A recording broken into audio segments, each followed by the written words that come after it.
International Sign Language. We have 3 presenters for you today. Annelies Kusters is Associate Professor of Sign Language and Intercultural Research at Heriot-Watt University in Edinburgh, Scotland.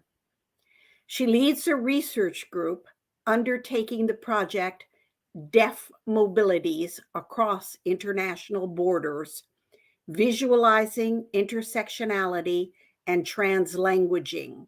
This is part of the mobiledeaf.org project. This is funded by a European Research Council starting grant. Annelies' current work focuses on the study of multilingualism, language ideologies, and international identity and mobility. Since 2004, Annelies has engaged in ethnographic research in South America, Europe, Asia, and Africa. Her expertise in linguistic ethnography and small-scale multilingualism started in Adamarobe, a village in Ghana where, due to the historical presence of a high incidence of hereditary deafness, both deaf and hearing people use a locally emerged sign language with each other, Adamarobe Sign Language, alongside Ghanaian Sign Language and various spoken languages. Annelies has also focused on multilingual, multimodal languaging between deaf signers and hearing non-signers in public spaces in Mumbai, such as markets, shops, streets, food joints, and public transport. Annelies currently investigates international sign and sign multilingualism in the context of professional mobility. We also have Christian Rathmann.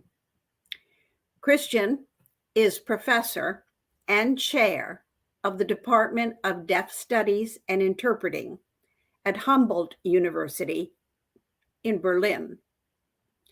He received his PhD in 2005 in linguistics in America at the University of Texas at Austin. His research areas are vast. He does sign language linguistics, looking at both structure and function. He looks at first language and second language acquisition, language processing, language learning, and assessment. He studies interpretation and translation, as well as deaf studies. He's engaged in a number of projects, including the German Sign Language Corpus, the DGS Corpus, and the CEFR for Sign Language at the Council of Europe. He's co-founder of the International Network of Deaf Academics, deafacademics.org.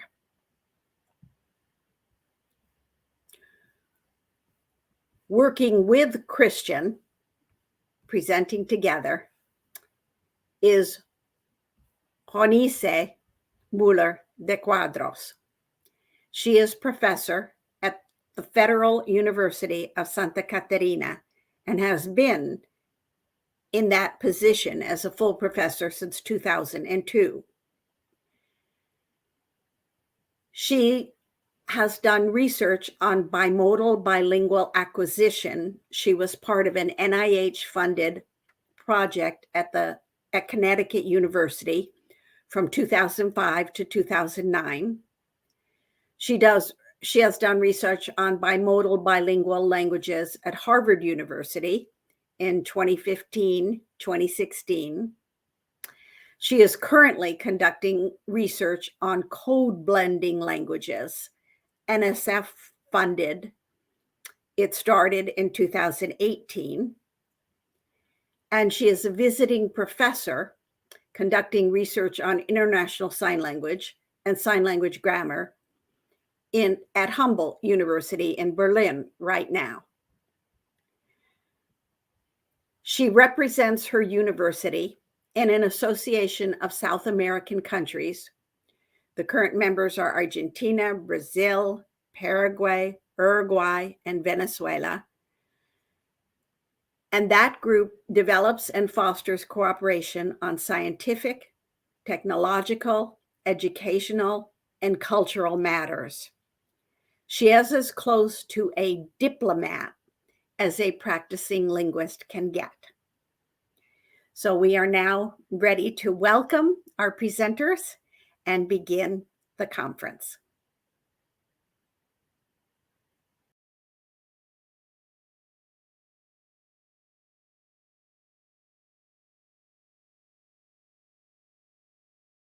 It is my particular research focus and strand.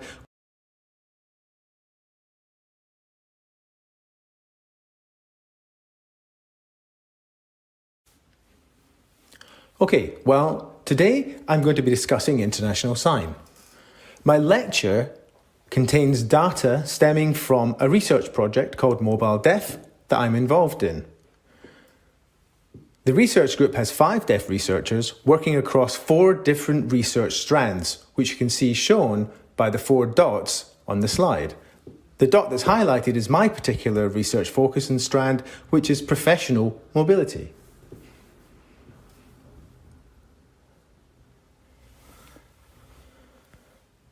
So I'm focusing on international sign in a number of different contexts where people may well be attending events to learn or exchange information. They may well be going to work or for sporting or theatrical performance events. So I'm focusing on people getting together internationally for short periods of time and using international sign.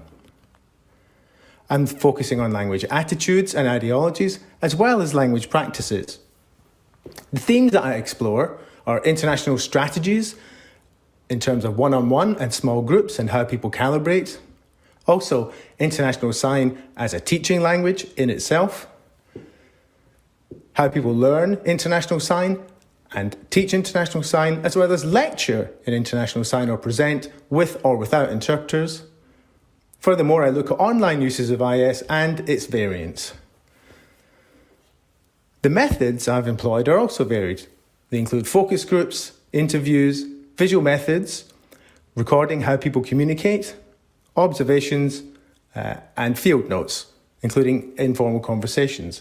We're now focusing on the outputs of the project, including online or vlogs and blogs at our mobiledef.org.uk site. We have a film series called This is IS, collected from the different research sites, which is being edited and soon to be released. And furthermore, there will be a book on international sign.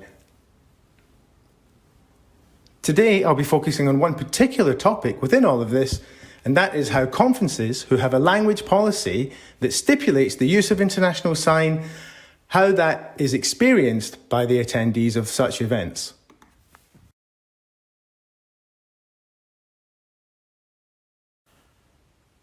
In the interviews and focus groups, I asked the research participants, in terms of international sign, how they would describe it, how they would explain or define international sign, and their responses often used a number of different metaphors.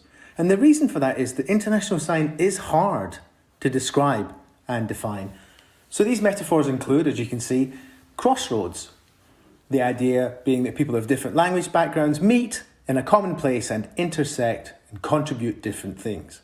The second, using dals, is the metaphor of attunement or calibration, whereby you attune to somebody else's experiences and repertoires and they do to you.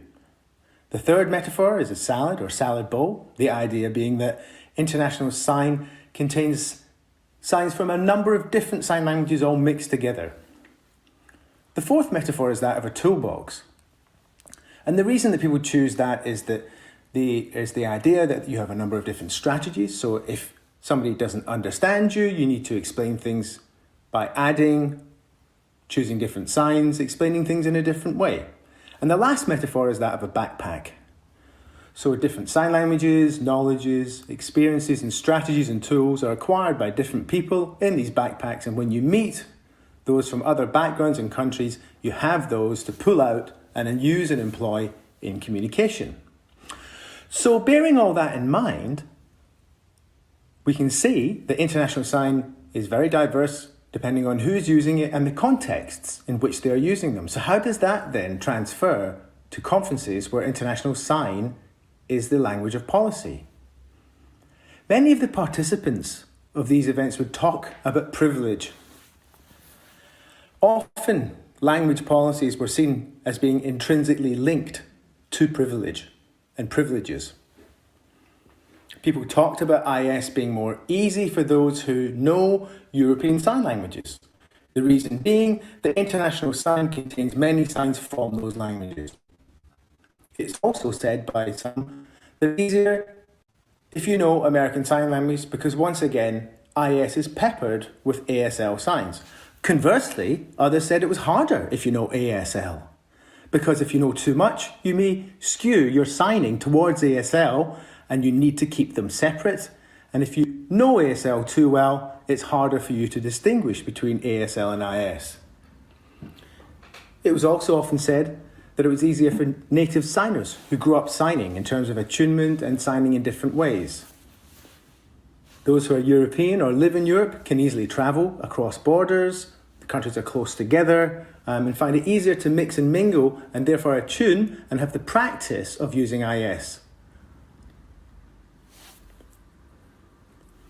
It was also said that it was easier for white people to use IS because at many of the international events, the attendees were predominantly white, so those who were not white commented on feeling invisible.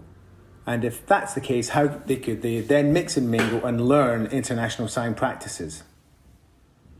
Being able-bodied makes it easier because, of course, you can travel and you have higher levels of mobility. It can be harder for deaf-blind people in international settings because often what people wear at international events are patterned, or the backgrounds are not suitable for deaf-blind people, or PowerPoint designs create further barriers.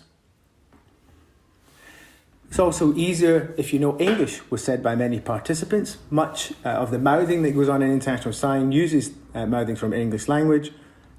And it's also said it's harder if you do not know the international sign one-handed fingerspelling alphabet. So different people experience different barriers when it comes to accessing IS, and clearly privilege impacts on people's experience of using international sign.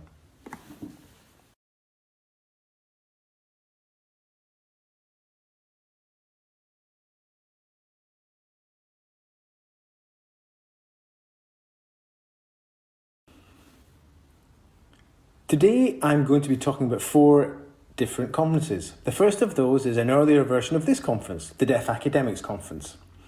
The 4 events have different language policies for the conference proceedings. As we know, the Deaf Academics Conference is deaf only and international sign only. And that is its singular statement. So it favours direct communication. Nobody presents in their first native or national signed language from their country. Everybody has to present in international sign at this event. And people often say that this means that it's an equal event. It's an equaliser in terms of what people experience. But of course there are disparities because not everybody feels as confident or as fluent in international sign. People may struggle or face barriers in using IS, whereas others are much more comfortable. So there's a great diversity amongst the group. At these events, we tend to see that we have half attendees who have been at events and are familiar with the setting, and half are new attendees, and this is the normal course of events for the DAC.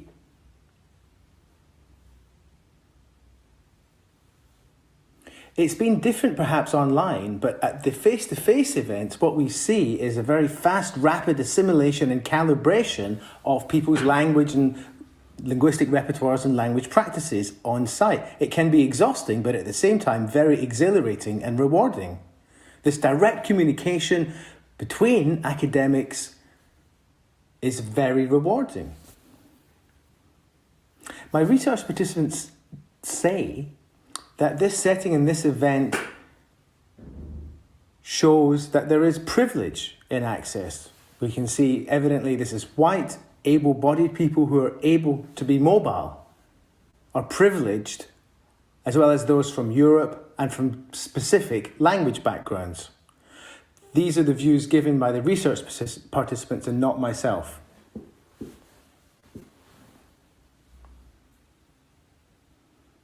At these deaf academics conferences, we see people discussing the use of IS and the use of language. They will comment from the audience on presenters' use of language oftentimes. So for example, people will comment that somebody is a clear international signer, or conversely that they're not being understood, or somebody signing is not international sign. It will be commented that people are using a lot of ASL, or whether they're calibrating and adapting their language practice in a tuning. So much commentary is seen regarding the signing. People also described the English on PowerPoints or slides positively and negatively. If somebody doesn't have English in their repertoire, they found that this created an additional barrier, whereas others found it helpful if they were not clear about the international signs being used. In terms of the people on the platform themselves and their own reflection about their practice, we can see that many presenters were nervous about using international sign for the first time and would often comment, "This is my first time presenting an IS, and this is something commonly seen." Other people will apologise for their signing, for the intrusion of ASL or BSL into their presentation. So we've seen a lot of discussion and data about language in the real live events, but it'd be interesting to see if that's the case with the online events. Because in 2017, I set up a workshop to discuss international sign itself. And at the workshop, participants did debate and discuss ideas that the DAC was very important because it allowed deaf academics to discuss concepts, theories and ideas amongst themselves in IS, and it helps them to develop lexicon and new signs that can be used for these concepts, which are then transmitted and transported to other conferences and other events. So the importance of the DAC as a crucible for these signs and this lexica we can see.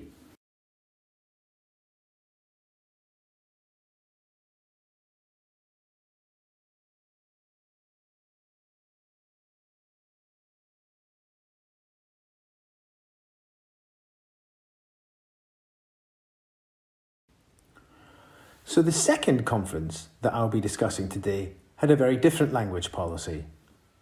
This was the Sign 8 conference. Now the Sign conferences have been running in series up to this one, number 8, and the goal is for sign language researchers to come together and discuss and disseminate their research. It's been held in the Global South many times, historically, and is attended often by hearing people as well as deaf people, despite there being no interpretation provided at all into spoken languages. So it is harder in that sense to access. But we see, conversely, many deaf people from the community attending these events. Now, this particular conference in Sign 8 was held in Brazil. And the conference attendees and presenters had to pick between two languages, which is IS or Libras, the sign language of Brazil. As I said, there were no interpreters on stage or working in or out of spoken languages. Now, before the conference, a workshop was provided where they taught for one day Libras as well as international sign. So people were able to very quickly acquire some of the signs they might need to present at the conference. And I could see people attuning and calibrating to the audience and adding in certain signs, either from IS, in terms of expansion strategies, or using Libras signs. So there was an awful lot of calibration by presenters towards the audience.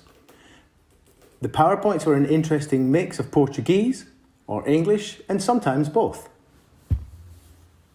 In the poster presentations, People, of course, were able to, on a one-to-one basis, discuss the content, so we're able to tune and calibrate to one another. Very different experience from being on the platform. In terms of who's privileged at this conference, clearly it would be people who knew International Sign and Libras. They would be able to take the most from the event.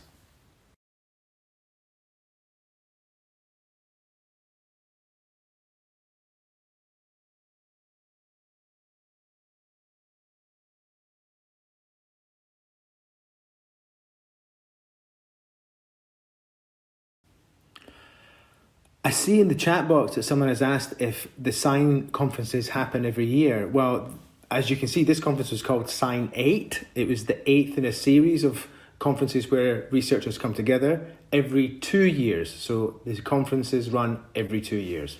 So my research participants would often comment on International Sign and its appropriateness as a conference language, because they would often say it's not a language or it's a mix of languages. So how do deaf academics or academics express themselves in any great depth? But of course, International Sign has been used in international settings and at conferences for well over a century, so it has proven to be possible. And a lot of researchers' findings focus on the importance of expectations and having different expectations from an International Sign presentation as opposed to a national sign language.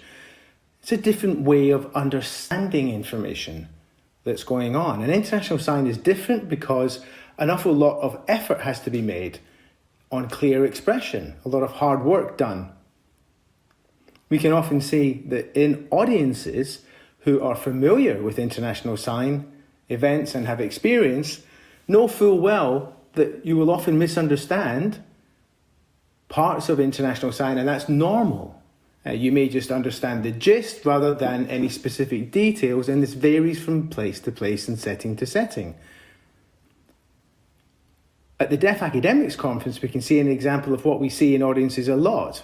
Brokering between members of the audience and helping people understand what's going on in International Sign, the scaffolding practice, which is really core to the experience of using IS, this idea of helping each other in direct communication events.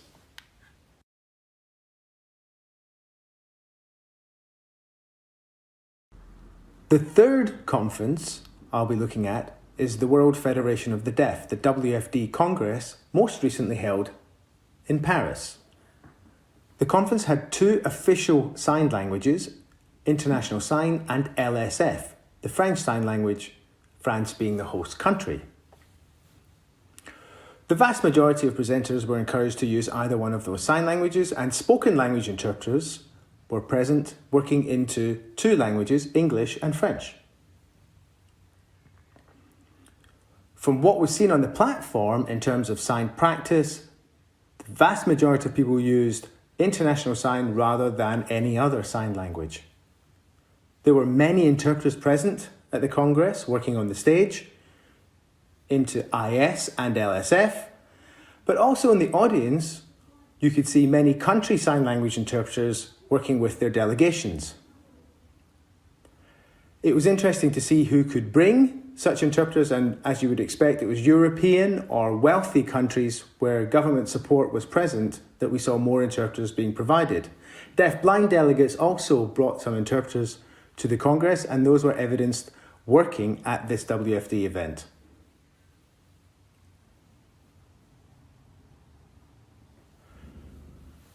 What was interesting to see is that it is well known that many people from the Global South attend these WFD Congress events and meetings and conferences. However, these delegates do not have access to International Sign. It may be their first time presenting in International Sign or working with an IS interpreter. Many of them felt that this was a barrier. They had no experience in using IS. They were nervous about using it, so this disadvantaged the Global South delegates. The people who benefited the most, ironically, were hearing people attending the event who knew both English and International Sign. The reason for this being, if somebody was presenting in IS to the audience, A deaf person presenting, from the audience point of view, some of what they are saying may not be entirely clear, but interpreters have the opportunity to prepare with the presenter so they have more knowledge of the content and the context, preparing beforehand in order to render an interpretation into the spoken language so we can see how this would privilege and benefit hearing people attending the event.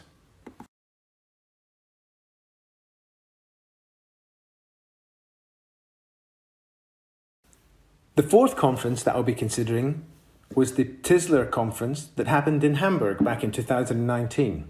Now, this is a linguistics or sign linguistics conference, and it's very detailed and specific, using vocabulary, presentations happening at a very fast pace, and information connected to very deep concepts around research. This conference hasn't always used international sign interpreters. The WFD stipulates international sign interpreters, but not so at Tisler. The last time there were, but at the previous two events, international sign interpreting teams were absent. At Hamburg, there were 3 interpreting teams working on the stage into international sign, ASL, and DGS, the German Sign Language. There were other sign languages happening in the audience too, via other interpreting teams for different delegates. At the conference, people could present either in spoken language or in sign, and when they did so, we saw mostly ASL being used rather than international sign, whether they were deaf or hearing. In terms of informal interactions and in social settings, ASL predominated there too, because most people had a background knowledge of ASL. Many delegates come to the conference from America, and the interpreters often will know ASL as well. So once again, hearing people are privileged who know English and ASL because they are able to directly access all of the presentations and use the social languages that are at play.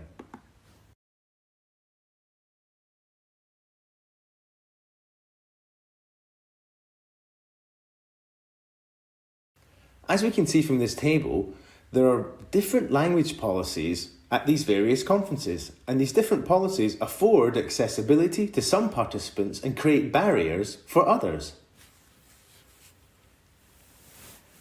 When we step back from them, we can see that the direct communication events where international sign is used, many of the people who attend those events expect and accept that they will not understand 100% of the message, that there will be some confusion and some gaps in understanding. But if interpreters are brought in and national sign languages are used, more of the aim of the meeting or the event is full comprehension. And what we see when national sign languages and IS are used together is the limitations of IS compared to full country sign languages.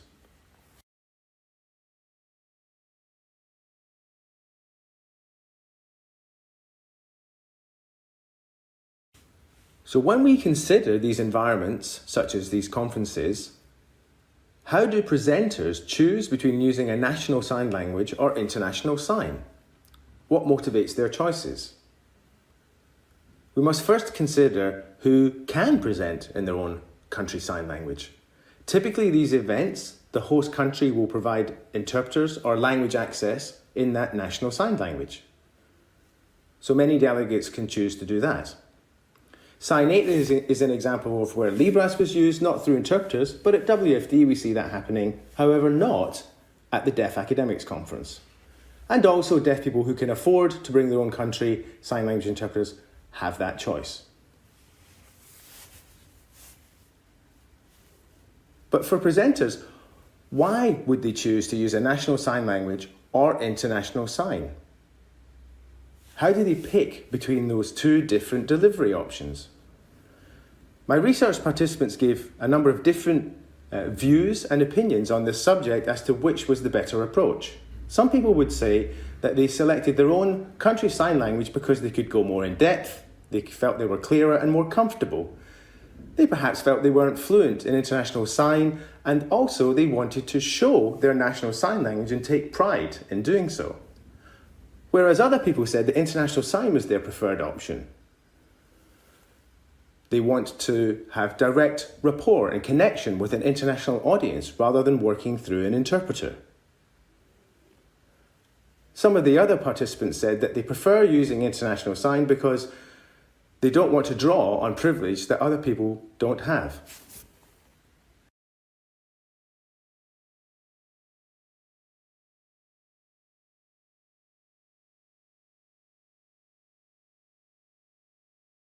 I also posed the question to the research participants whether all this meant that international sign was in some ways more deaf. The thinking being that at these international conferences it's mostly deaf people and deaf academics that are attending rather than hearing people. And we also considered that in mixed conferences, hearing people can still choose to speak. They don't have to use international sign.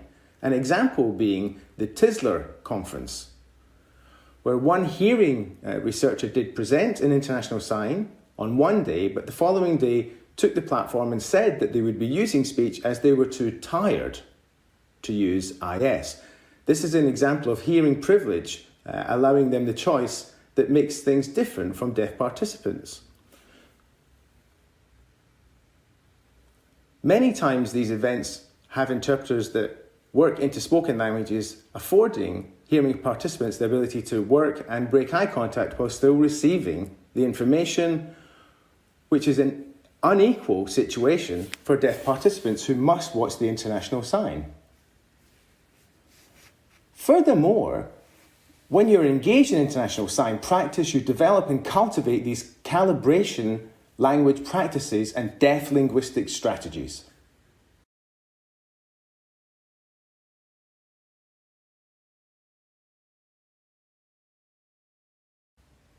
So what we can see are big differences at international events where you present where interpreters are present and when they are not. Now, these are interpreters who may be working into a spoken language or from international sign into another signed language. If a presenter goal is to facilitate interpreter understanding, they have to attune and calibrate to the interpreters. They may do this by picking more conventionalized signs, or perhaps more American Sign Language signs, by limiting their creativity, their visual freedom, by preparing and polishing their presentation with the interpreters, and by amending their pace. So there are differences in how you present. There is less freedom when working with interpreters. If interpreters are provided at events, we also see the possibility of new inequalities emerging. If we are considering a deaf studies environment or conferences where hearing people are attending, this makes an impact on how discussions are held.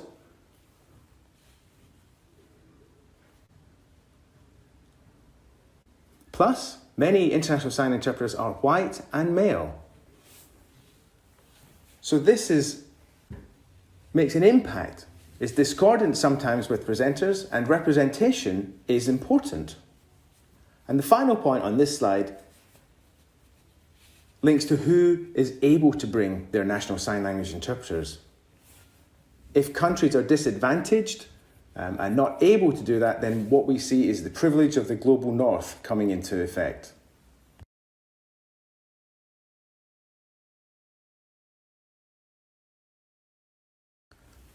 So in conclusion, conferences that have international sign without interpreters present as direct communication are indeed very rare occasions. There aren't many of them across the globe. The Deaf Academics Conference and other workshops being an example, but there aren't many. International sign being used only does, however, create barriers as well as inspiring people and giving them opportunities to learn sign and to learn different signs from different sign languages. There is more of a goal of calibrating and attuning and direct communication with one another. And of course, these environments help us to develop our academic international lexicon and vocabulary, and therefore allow us to express our ideas and transmit those ideas via sign languages. Bringing interpreters in reduces that space and that creative freedom to create these new terms. Thank you.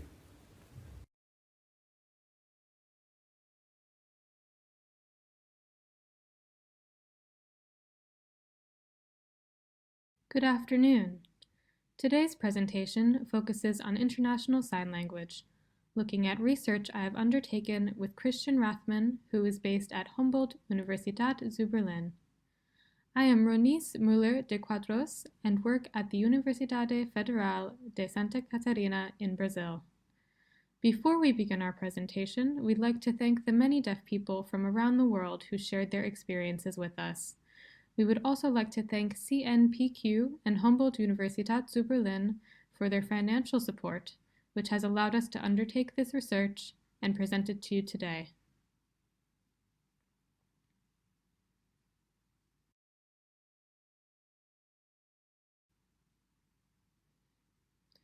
We took a two-pronged approach to our research, with the goal of studying the impact of sociolinguistic globalization on the global deaf community.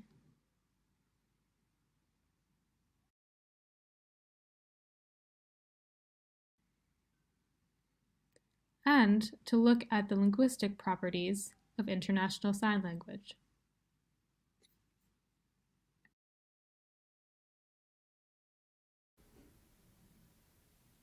Ronice mentioned our two-pronged approach, researching sociolinguistic globalization and linguistics. I'd like to expand on our methodology.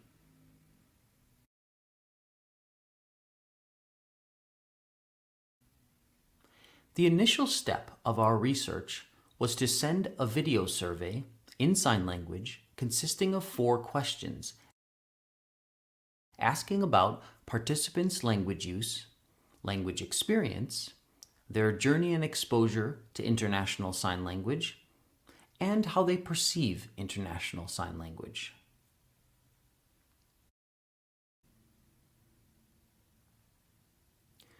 We recruited 17 deaf people from around the globe who agreed to participate in our research.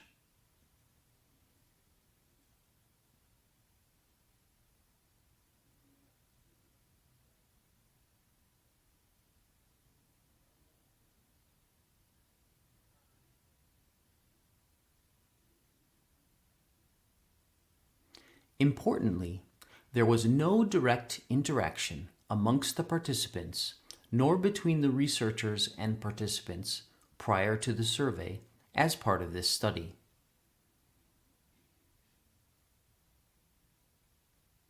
The rationale of this is to ensure that the responses from each participant were without any influence from others involved in the study.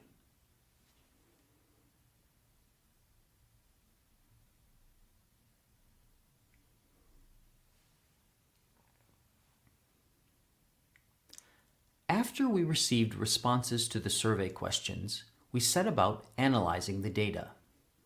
We didn't intend to limit ourselves to a specific linguistic analysis approach. Instead, we broadened our scope to be multimodal. A multimodal approach allows for a more holistic analysis, which includes signs, prosody, body movement or role shift, facial expression, and the full richness of the language. Multimodality plays an important role for this type of analysis.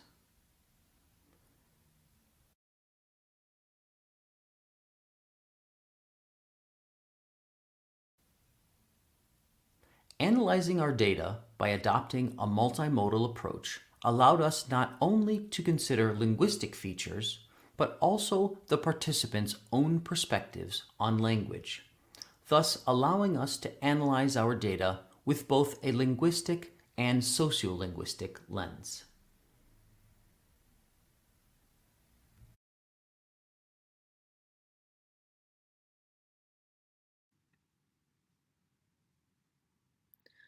I'd like to summarize our sociolinguistic findings thus far. First, All of the deaf participants reported that International Sign Language has greatly impacted their ability to contact, connect, and share their daily lives with others around the world.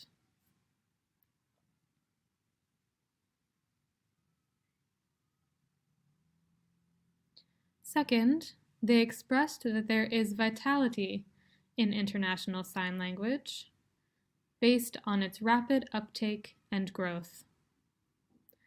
Third, they described their individual experiences of acquiring International Sign Language.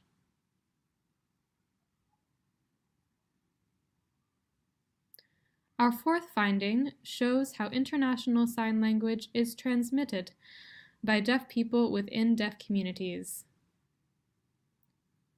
We also found that each of our participants was multilingual in addition to being multimodal, including fluency in several additional signed languages.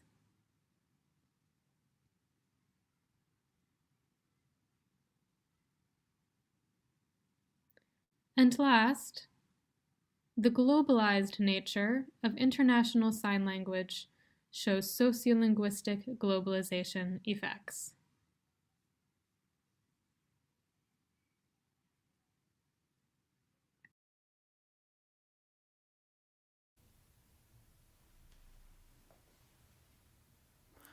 Of the findings that Ronice just enumerated, we'd like to focus on vitality.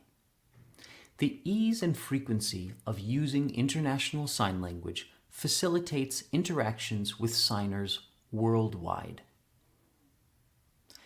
It allows people to share their knowledge, culture, and experiences with others, and to learn from each other.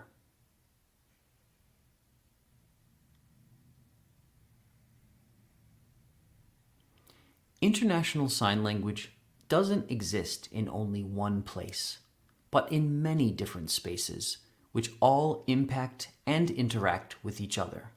This rich exchange is what we describe as vitality. In this next clip, we see a Brazilian participant explaining the vitality of International Sign Language. International Sign Language is extremely rich and is really on the rise. Right now, we're seeing an explosion of International Sign Language around the world, with many deaf people using it to communicate. It's no longer used sporadically. People are using it every day. And there is so much linguistic diversity, including signs from Asian and European countries. I've seen such a rich diversity of signs borrowed and used in International Sign Language.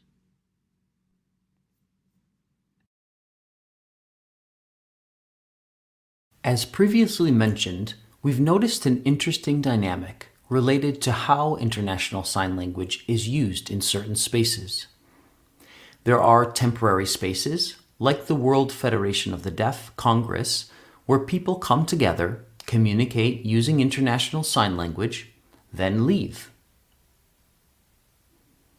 Another example of this type of ephemeral event would be the Deaflympics.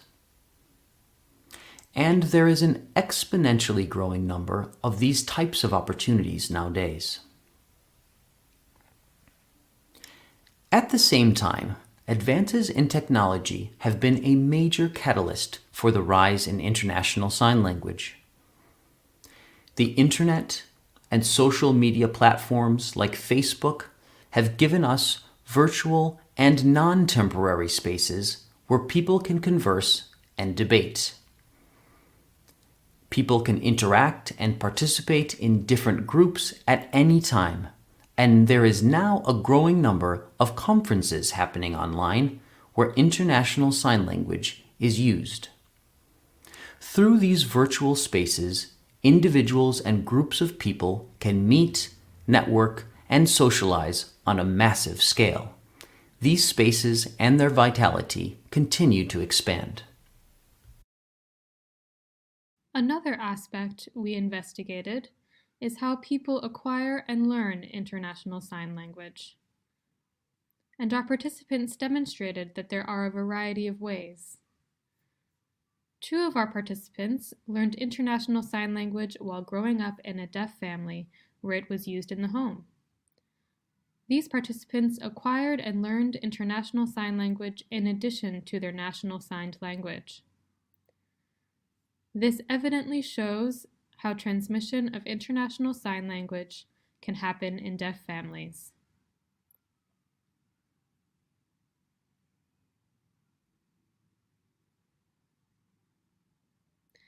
The 2 participants had very similar experiences growing up, with involvement in clubs and sports that involved travel to other countries.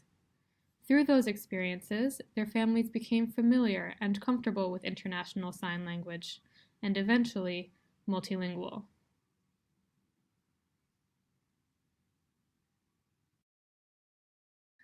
Amazingly, it was the same experience for both participants. This demonstrates that International Sign Language can be naturally acquired and learned. There is a perception that it is only used temporarily, in ad hoc situations. However, that is not the case. It can be naturally acquired, and many members of deaf families will have that experience. This is one of the crucial findings of our research.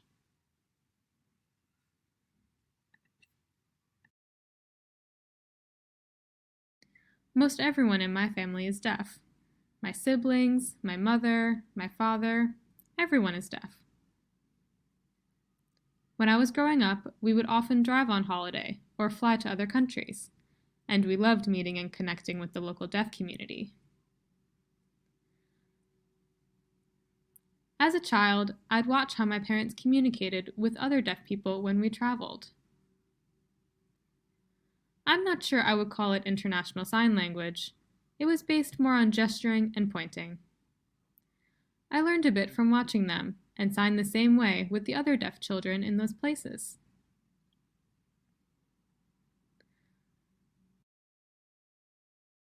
Later on, I was involved in deaf sports, and I played tennis. I would utilize those same strategies that I saw when communicating with other athletes.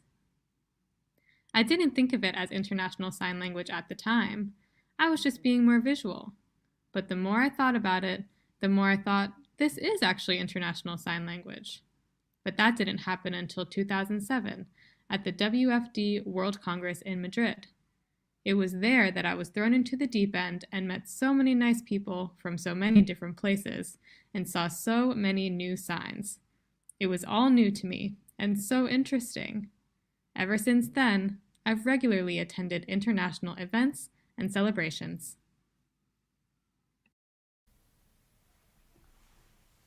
In the clip we just saw, a deaf woman from a family shared her experience of naturally acquiring International Sign Language. And while Ronice and I see this as a piece of evidence of International Sign Language being passed on from generation to generation, it's important to note that this example isn't just looking at acquisition and transmission of one other national sign language. It's 2, 3, 4, or more sign languages. The woman in the clip is Austrian and uses Austrian Sign Language with her family, but the wider community of deaf friends outside Austria allowed her to grow up with more than one language. International Sign Language became her second sign language and thus part of her language identity.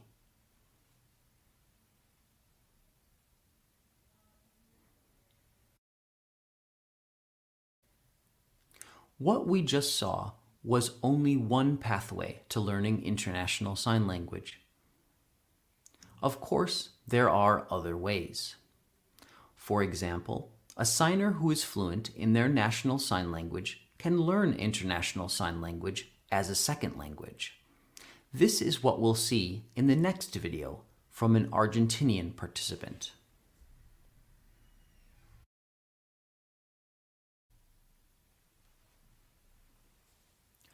I was really astonished when I saw International Sign Language for the first time. I hadn't known of people communicating that way before. From the moment I saw it, I started to pick it up. I really love learning different sign languages as well as international sign language.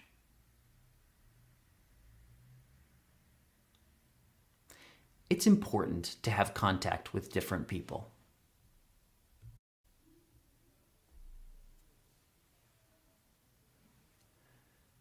Continuing on the topic of transmission, acquisition, and learning, we realize that deaf people will often have fluency in multiple languages. Many deaf people are truly multilingual. And here we include written and spoken modalities of language as well. In the videos we analyzed, our participants mentioned this aspect of themselves, stating they picked up Japanese Sign Language, then American Sign Language, for example. In this next video, we will see a Malawian participant who picked up multiple sign languages while moving with his family, including Lebanese Sign Language. As you'll see, this path eventually led him to international sign language.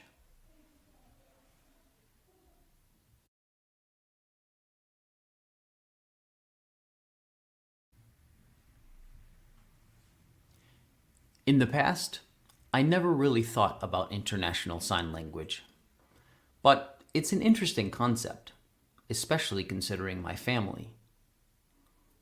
We have a deaf person from Lebanon who married into our family.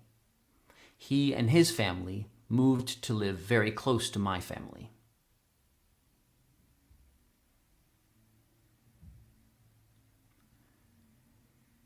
His parents and siblings all used Lebanese Sign Language. I became friends with them and picked up their sign language, in addition to my first sign language. As I grew up, I met new friends from America, and my ASL really improved through them.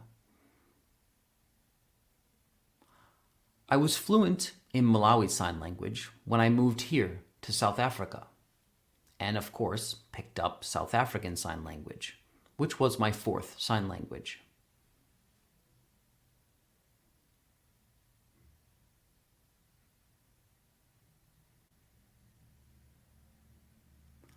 While traveling around Africa, I've met more and more deaf people, and have really enjoyed being able to communicate with them.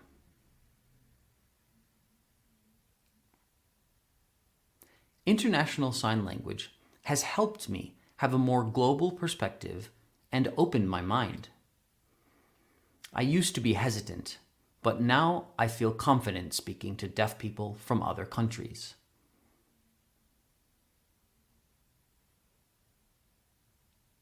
It's important to connect with deaf people from around the world. When deaf academics have given talks in their national sign languages, I couldn't really understand. When I'm able to access lectures in international sign language, it makes a big difference.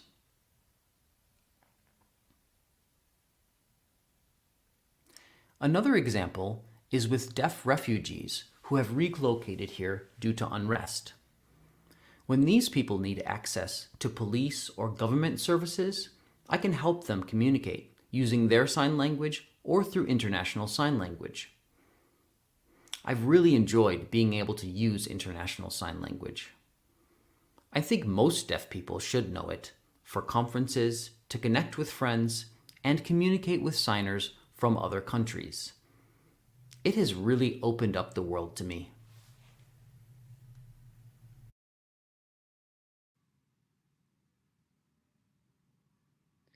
Our third finding focused on participants' explanations of how they communicate using international sign language.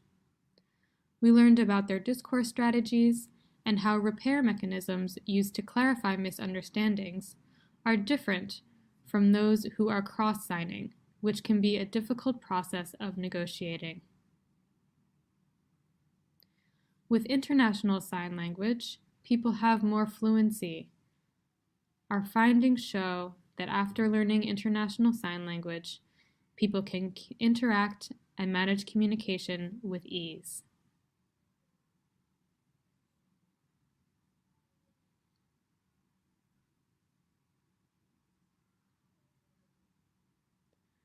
Another important aspect that we explored is calibrating. We took the definition of calibrating from the work of Moriarty and Kusters, which you can see on the slide here. Their research found that calibrating is an important aspect. However, this didn't show up in our research to its fullest extent. While Moriarty and Kusters observed group interaction in international settings, our participants were responding to a survey under the assumption that the people viewing the recordings were fluent in International Sign Language. Therefore, they simply answered the prompts without concern for calibration. Of course, calibration can happen, especially when the goal is clear communication. But our research had no findings related to that because it was not interactive. Our next video is of a participant from Brazil who has a lot of experience with International Sign Language, sharing his feelings on calibration.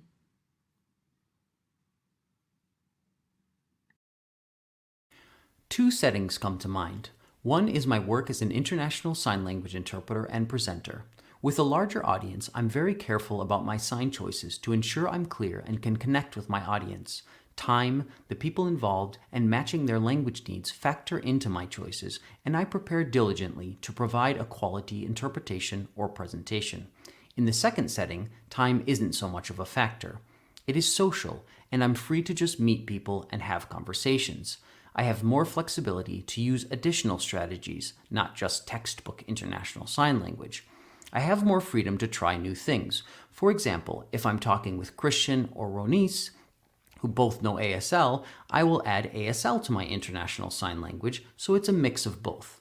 If I am with someone from Argentina, I'll add Argentinian components to the mix. It really depends on the person, and I calibrate to suit. When we consider where and how International Sign Language happens, we find that it isn't tied to any one place.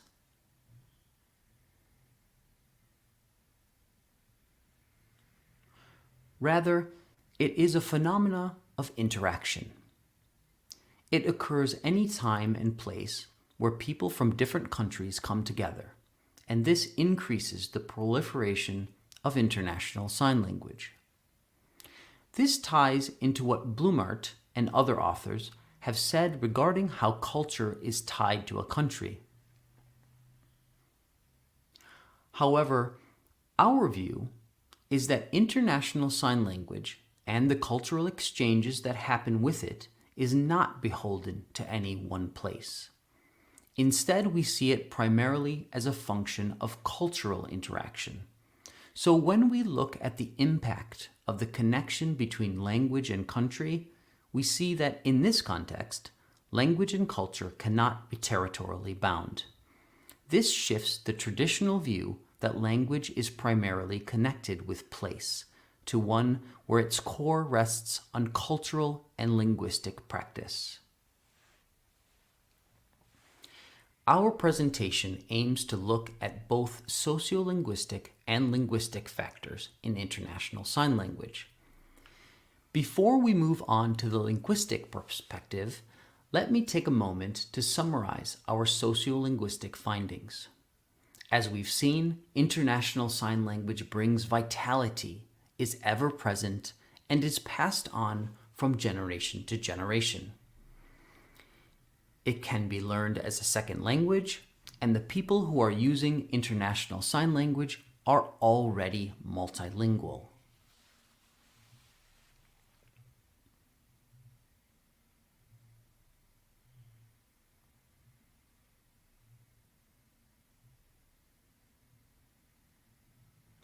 It's also important to acknowledge the ongoing debate in sociolinguistics about what constitutes language, the cultural language correlation, and the idea that language and culture are tied to one specific place. It's important to recognize that language and culture emerge from human interaction and is not founded on location.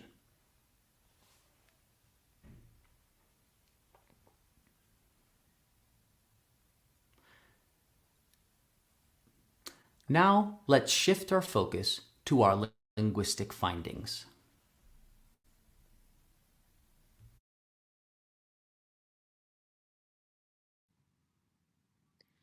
For the linguistic analysis, Christian and I looked at the linguistic features of the participants' International Sign Language. These included phonology, morphology, syntax, semantics, and sign lexicon, as well as the interaction of these features.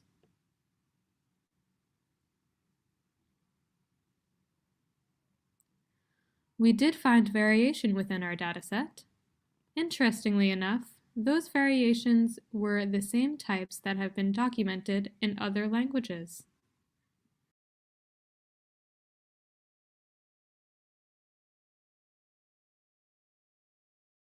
When we identified and compared the variations we were seeing, we found them to be stable, which was an important finding.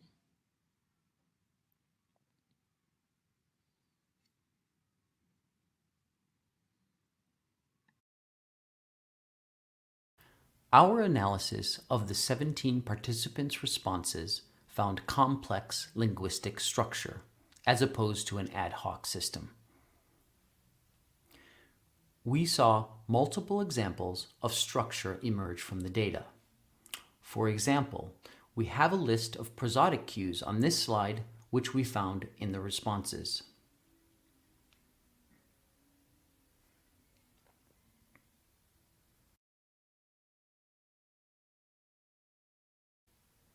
And as you can see here, we also saw usage of functional words, determiner pronouns, and a verb agreement system.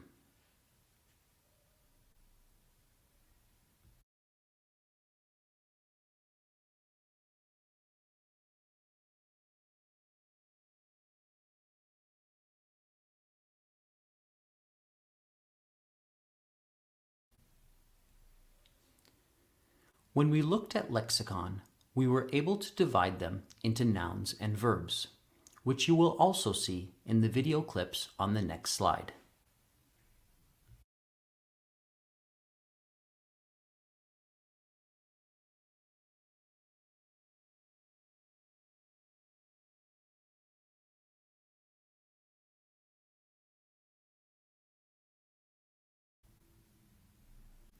In these examples, we see morphological process and verb agreement.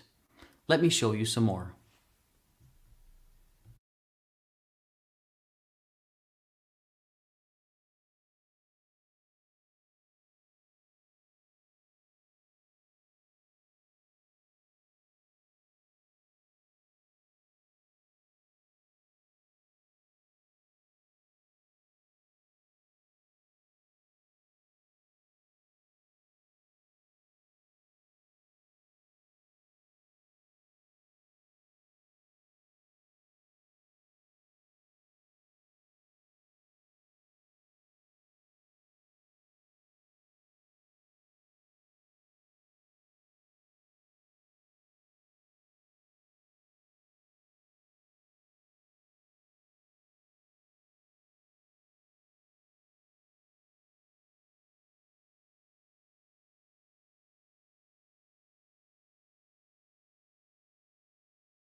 Non-manual markers are incorporated throughout the data, including mouth morphemes and eyebrow agreement, as we can see in the next clips.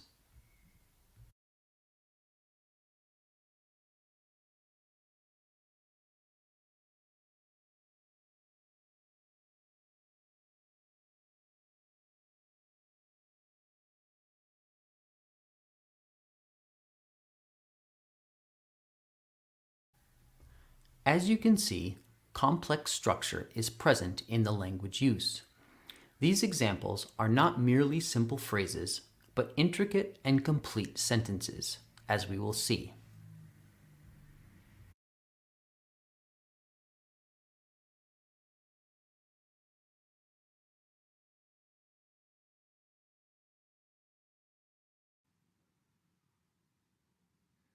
The complexity of international sign language is apparent throughout the data. The discourse is sophisticated and not at all simplistic.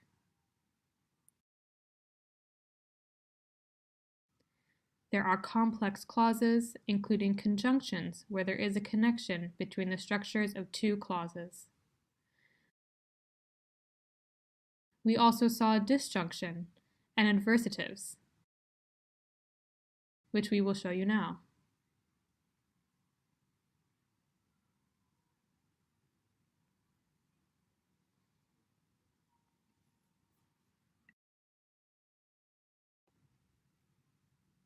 We also see embedded clauses, which are very complex. This is where a structure exists within a larger clause. These are present in international sign language despite their high complexity, as we will see.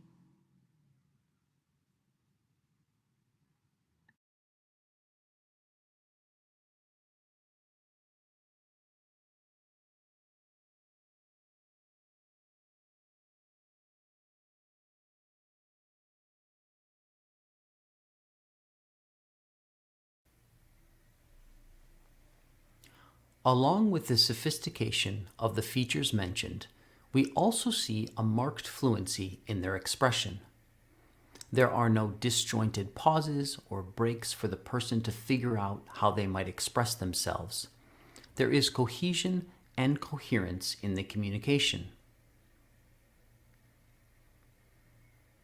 As shown in this next clip, each element fits together fluidly.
Christian and I also focused on variation that we saw present in our participants' signing. And we noticed lexical variation throughout the data. Lexical variation in national sign languages has been widely documented and published, like in the work of the authors listed here. Thanks to this research, we know how variation happens across many different sign languages. Christian and I decided to start looking at how the presence of lexical variation appears in international sign language.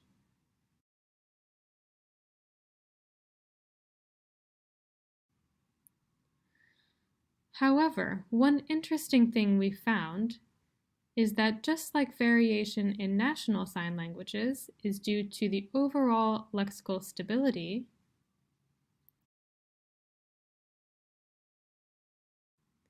International Sign Language seems to behave in the same way in terms of variation.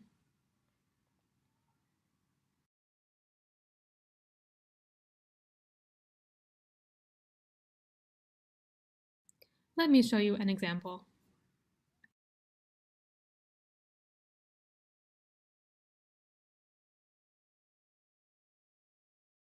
As you can see, each signer is using the same sign, demonstrating lexical stability for this item. Next, we'd like to show a short clip. As we know that our time is limited, we've picked one sign, also, to illustrate variation. The index fingers can come together and tap once or twice. Either way, the meaning is the same regardless of how the sign is produced. In other contexts, the sign can have different meanings, but the instances we saw in our dataset were the same.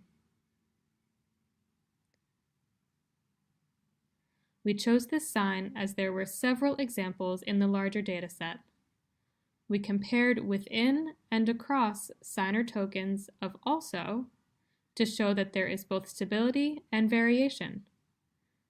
Take a look.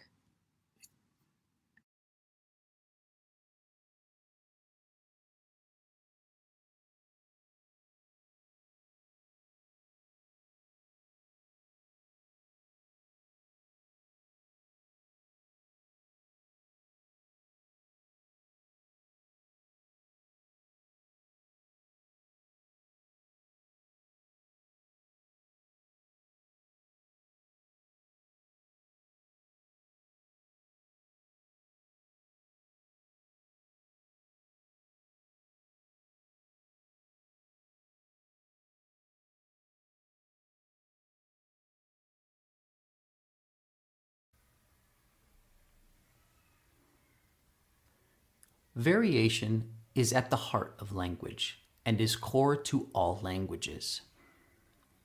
At the same time, it's important to think of variation not as random or ephemeral, but as something that persists and contributes to stability. Of course, there are some words or signs which are short-lived. However, variation is usually an input engine for established lexicon, which in turn contributes to stabilization.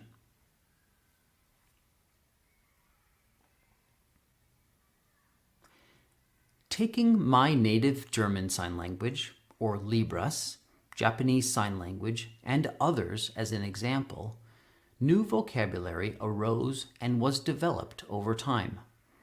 This happened through the normal meetings and linguistic negotiations of people, which eventually coalesced into a shared lexicon. And that lexicon became a part of the language.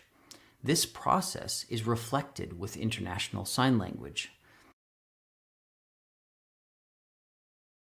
As people come together and the lexicon develops and consequently stabilizes, we can investigate the lexicon to find variation.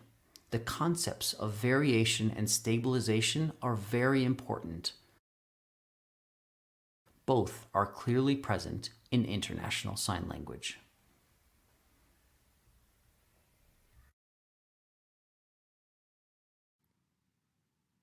Everything we've presented thus far leads us to the fact that International Sign Language is a real language. We've identified a multitude of sociolinguistic factors and are now starting to investigate more linguistic factors as well.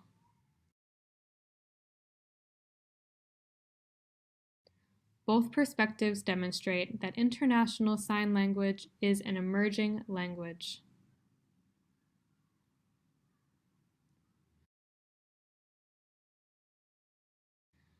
As people all over the world learn, share, and interact through International Sign Language, it is on its way to becoming an established language.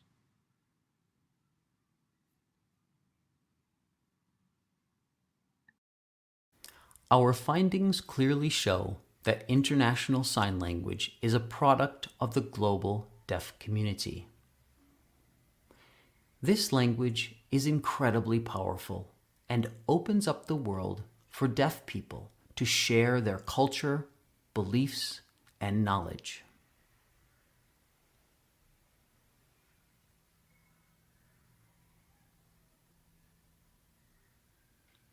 And in that exchange, people still have their national sign languages for the same conversations at home. For me, it's German Sign Language. For Ronice, it's Libras. It's empowering, not oppressive, to use both one's national sign language and international sign language. There may be some concern about the power dynamics between them, that international sign language could weaken national sign languages. But we see them existing separately and developing well independently. International Sign Language contributes to the richness that lives in all deaf communities and people. In closing, looking back to 2003, Patty Ladd said one thing that deaf people have that hearing people don't is International Sign Language, which connects all deaf people worldwide.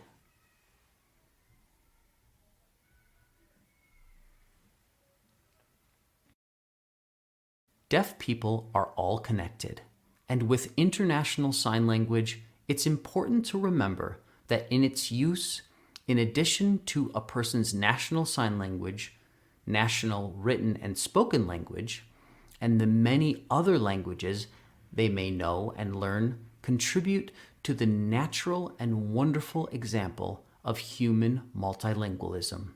Worldwide, every day, deaf people are multimodal, multilingual, and multicultural.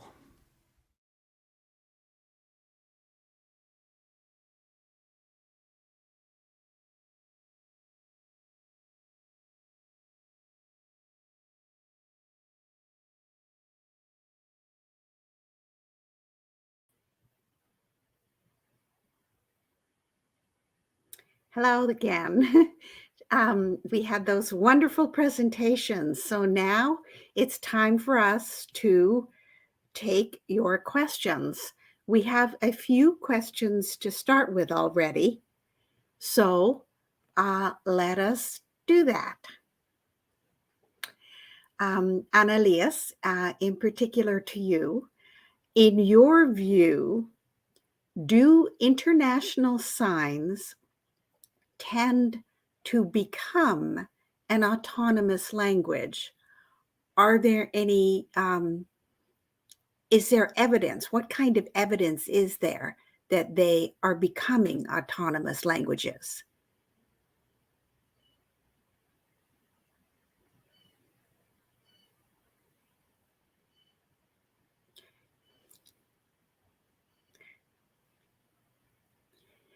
Yes. Do you think? Is the question related to autonomy? Sorry, the interpreter is very small on the screen, so I can't really see it. I'm sorry. The question is about signs in International Sign Language. Are those signs, the question seems to be, do they seem to be forming a language that is growing independently?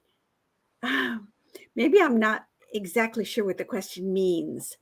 Let me take another question. How is learning international sign?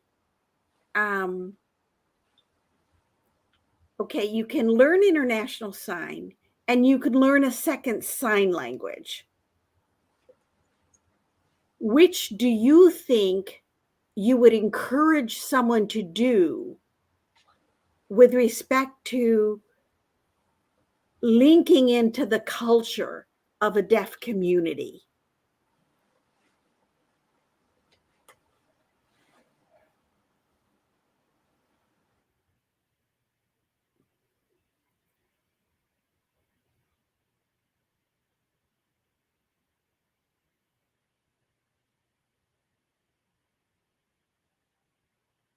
You're muted. I'm not muted. Ask her to hold on. Ask her to hold.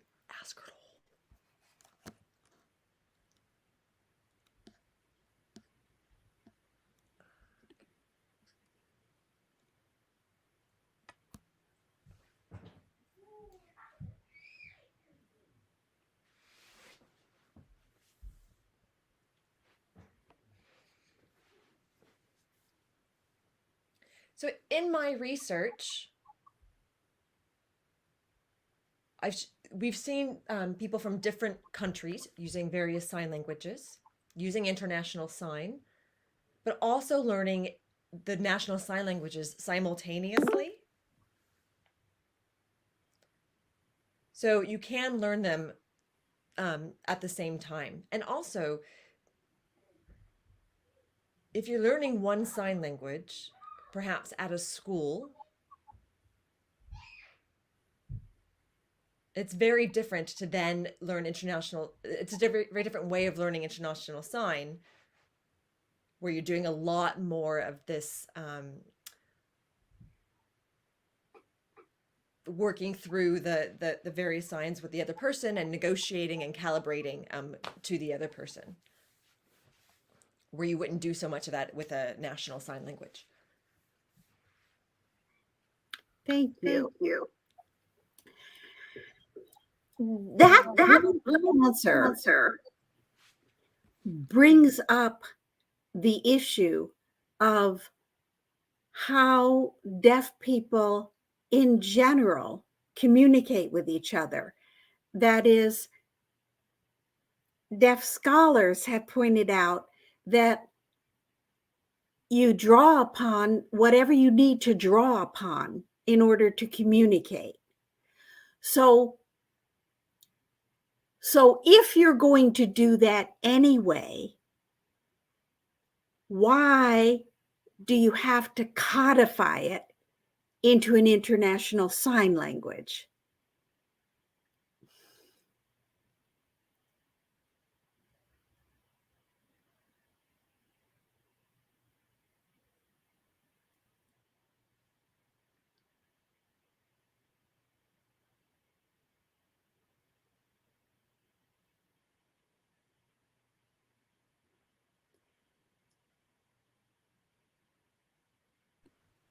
Were you asking about it being a conference language, or just your or just in general? In general, because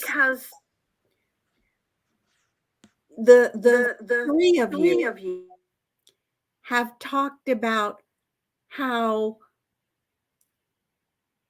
international sign Your question is not very clear, Donna. in Donna, one-on-one. Ronice is saying your question is not clear.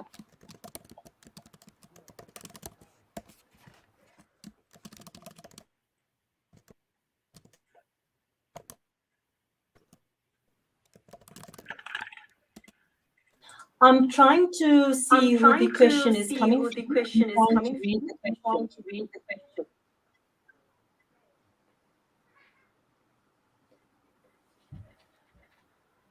Is this a question from the presenter on countryside language or international language?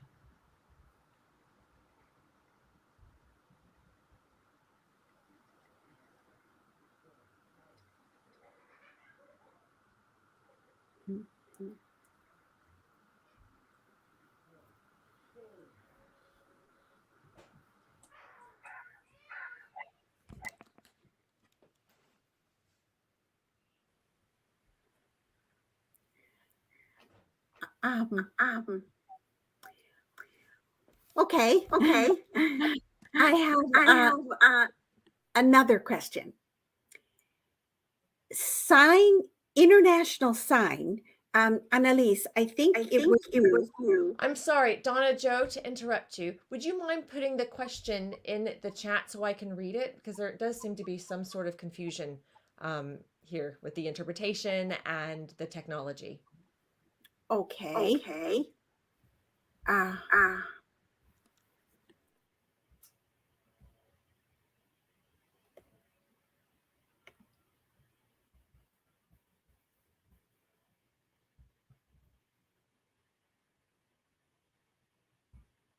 Okay. Should I voice it as well?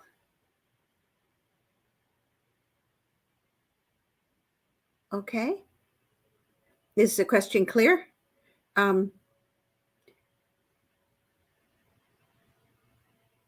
the Yes, the question is question is clear.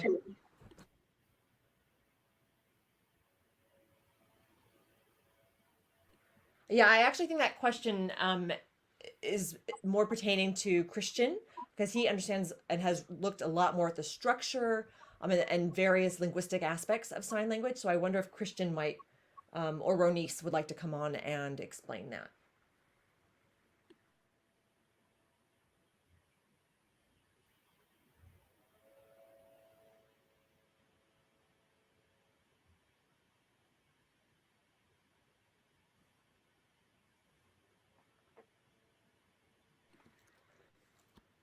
Hello. Right. So what we have seen is that with international sign, it's always been around, right? There's never been a time where we haven't really had it. It's not a new concept. It's not a new thing. We saw it being used back in 1880 at the Paris conference, where deaf people attended from multiple different countries around the world and got together and communicated. So it's been around for quite a long time. Also in various sporting events. So with CISS, the organization, which now is referred to as ICSD, they do a lot of events. I mean, I would say they've been around for 120 years, bringing deaf people from all over the world together to for sporting events. And at these events, people were interacting. Now, there was no filming of these events, right? So we don't have any evidence, video evidence of seeing these people interact from 120 years ago, but it was definitely, international sign was definitely being used. So that's the first thing. And then the second thing to add is that with international sign, we had it pre-technology, right? And now we have the technological advances of the current era. And there has been an impact on international sign because of the new technology that we have access to, which means there's a lot more people who have access to it. There's a lot more people using it, learning it, interacting with it.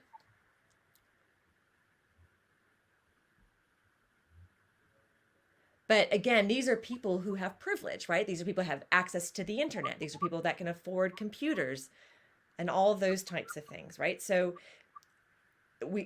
it's really important to talk about privilege because for the privileged community who have access to all these things, to those in other parts of the world where they don't have access and because they don't have that privilege, they aren't accessing international sign in the same way, right? So it's not exactly global communication. So that's something else to consider as part of the general discussion.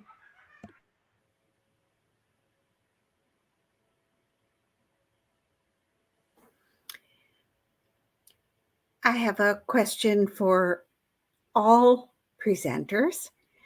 Have people tried to have conferences in which each presenter presents in their own sign language, and perhaps you have translations into international sign? Because Annelies, you were talking about how international sign privileges some. Would this cut down on the privilege of some?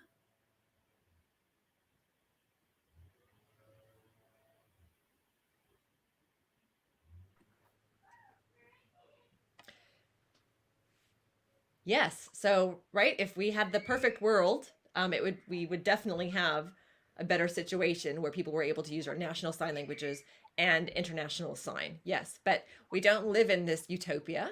So, conferences like the World Federation of the Deaf, for example, at these events, you see who's able to go, right? And a lot of people that go to these conferences will bring their own national sign language interpreters. But the countries that are able to do this are countries that are very wealthy and well off, right? because they can afford to bring interpreters with them. But a lot of people coming from countries are not wealthy and cannot afford to bring sign language interpreters. They also haven't had great access to IS, but they have to rely on that in order to communicate because they're not bringing their own interpreters. And if I could just add to that discussion, if that's okay. So Annelies, I just wanted to say that I do agree that a lot of the Scandinavian countries are able to bring their own interpreters. But we also have to remember that these interpreters are very familiar and comfortable with English. And that becomes another problem that gets introduced to this mix. So without that, without them, we wouldn't have, we could just sign, there wouldn't be this dependency on the English language. So I think deaf people don't need to bring their own interpreters from their various nations. But the people that come from places of privilege cause this deprivileging of other people, right? Because they do have access to English. They are comfortable with English. So that's what I think. Annelies, what do you think? Yes, I totally agree with they do have to bring their own interpreters, and so English is definitely a privileged language. And then just concerning the attitudinal problem that we do have, people look at international sign and they say, oh, no, I don't understand this international sign. So they're really favoring the national sign languages. So Ronice, could you put your video on? I don't want to be the only one to represent our talk. I think that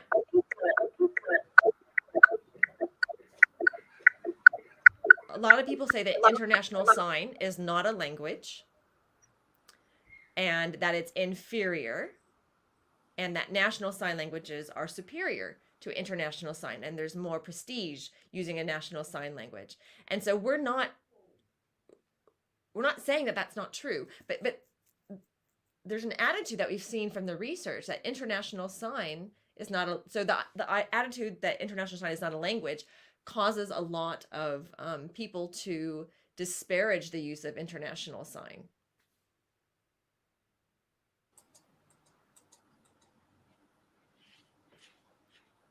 And I'd like to add as well to this discussion.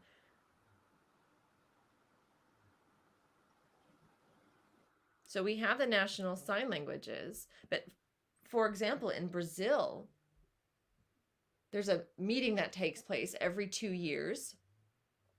And at this meeting, what we use for communication is the official languages of the country.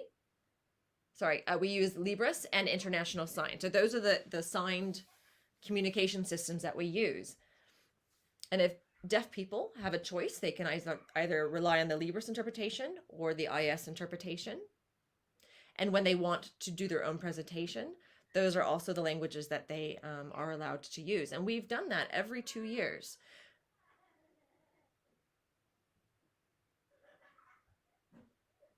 If they want a different sign language, a different national sign language or American Sign Language, for example, sometimes we can have a conversation with the IS team of interpreters and we make an adjustment. And then the alternative is true too with Libras. So at the moment, I'm signing international sign and we have interpreters working from international sign. We have an interpreter also presenting this information in Libras. So that's happening simultaneously. And what's really important for all of us to keep in mind is we've seen over the years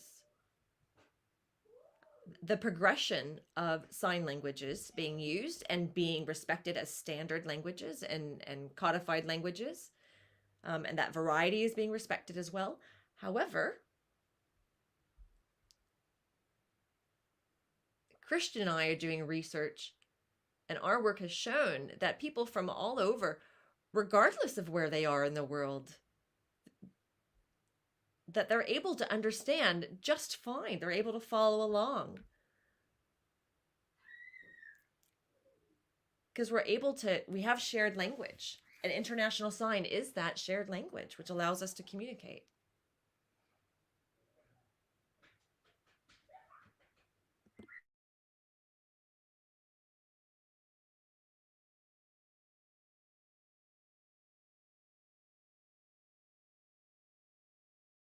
Donna, your mic is off. Would you mind unmuting yourself? Sorry. I have another question here, which I've just put into the chat. The concept of lingua franca has been discussed and rediscussed, mainly to think about socio-historical issues involving nations that have gone through colonization processes. In this sense, the questioner asks, what are the social implications of a proposal for an international sign language, given the heterogeneity of sign languages around the world?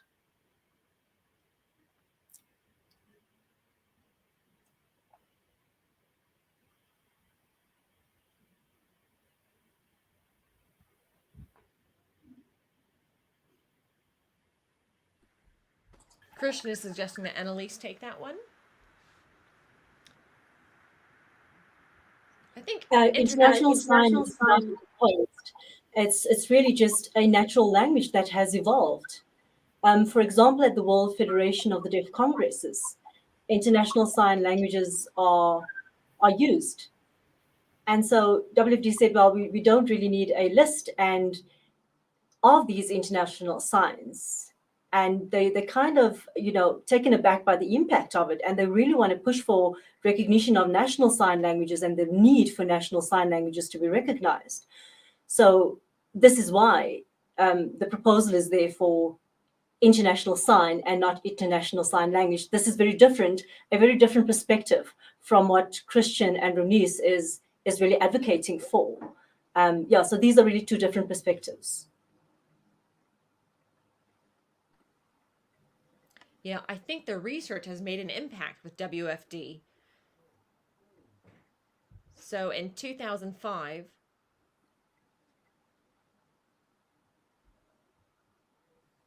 they did some research and declared that it wasn't a language, and it wasn't just one piece of research. There were a lot of people coming together saying, look, it's not a language. There was research into interpretation of IS, also supporting that idea that it's not a language. So there are two conflicting ideas and understandings of this. Now with WFD, at their General Assembly,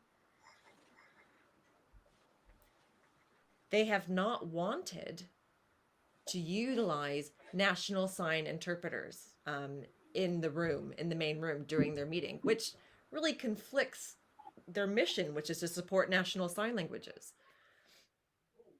I think, Annelies, that you talked about, I think what you're talking about has more to do with the European Union of the Deaf. And their position is more just being quite cautious, right? Like, let's not tell the world that it's a language. Let's not say that. It's language-like, it's language-ish, but not a bona fide language, right? Because they still want to protect the national sign languages, because they're still advocating for national sign languages. Not all countries have indoctrinated them into the laws. So it's a really interesting conversation that's happening around this. And I think that the research that we're doing is having a big impact on the discourse around it, which again, I find fascinating. And Ronice and I want to understand why. Why are we so afraid to call it a language? And not just based on a linguistic argument, but also the sociolinguistic perspective as well supports it, right? Why do we insist that it's not a language? And so I think that in proportion, we look at spoken language research, linguistic research. When they looked at pidgins or creoles, for example, a lot of linguists would say, oh, this that we're observing is a pidgin, which is kind of like a language, or this is a creole, which is also like a language.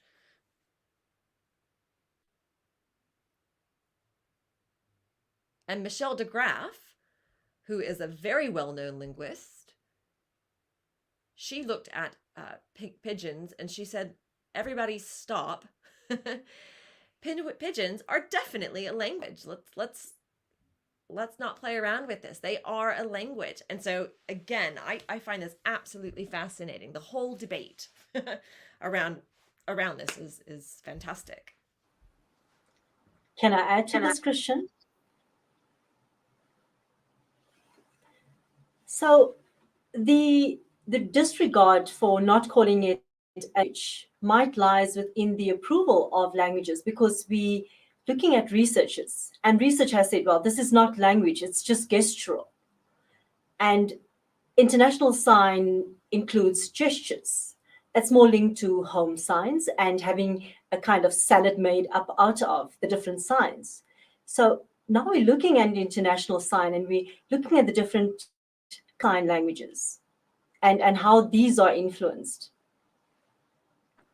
And if I could just add,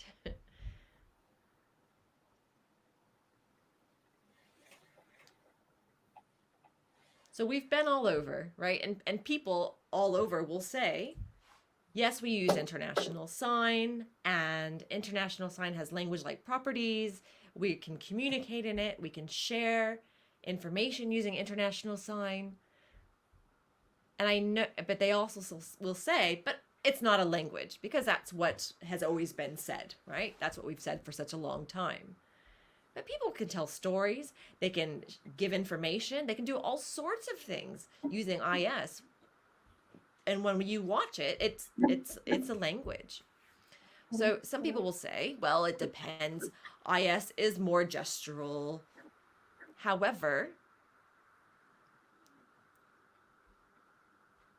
you can see in international people that are comfortable with international sign, the fluency with which they present in it, in which they talk in it. You can see how native-like and fluent and comfortable. And that's, one of the definitions of language, right? So I think there's some confusion because there is a continuum, and Christian has talked about that before, this sort of continuum of how it happens, right? You have two people coming together from different locations using a different national sign language, and this whole negotiation process and compromising. And over time, that's what's happened. That's happened a lot, this meeting. And again, over time, this language has been given birth, right?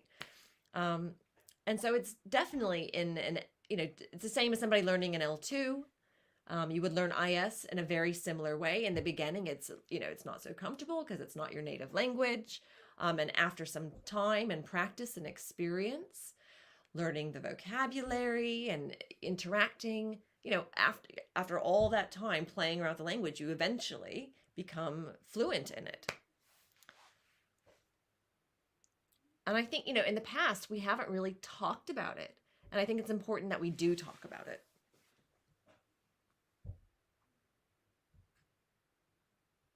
And Annelies, you've seen our work before in terms of the timeline. And I think that the problem has been that in the past, it hasn't been so linear, right? And we haven't really followed the trajectory all the way through. We went from, international sign's not a language, which then led to us creating an ideology, which we all jumped forward with. We all took that on and believed it, right?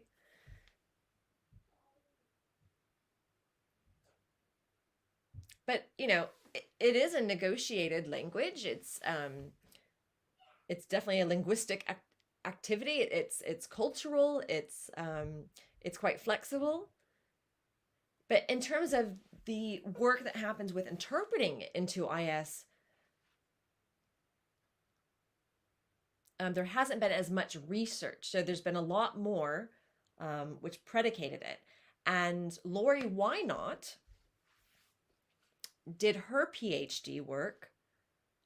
And one of the examples that she uses is a person from China came to Australia and they didn't understand the international sign. It was a new experience for them.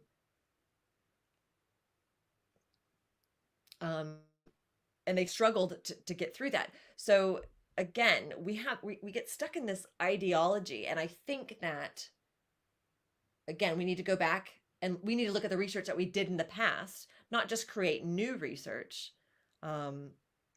which we do need to do, but we need to understand how to shape the research that we do going forward, right? And how that impacts the dialogue and the discourse around it. So really that requires some introspection as well. You know, because at one point there was these same discussions around national sign languages not being actual languages, right? So that fight has happened, and in some places it's still happening. And Annelies, you talk a lot about this idea of translanguaging, right? But I don't think it's as simple as putting languages in boxes. Now, I know that these languages do exist, but we need to take a larger view of what's happening. And yeah, we just need to take a step back and have a more general view.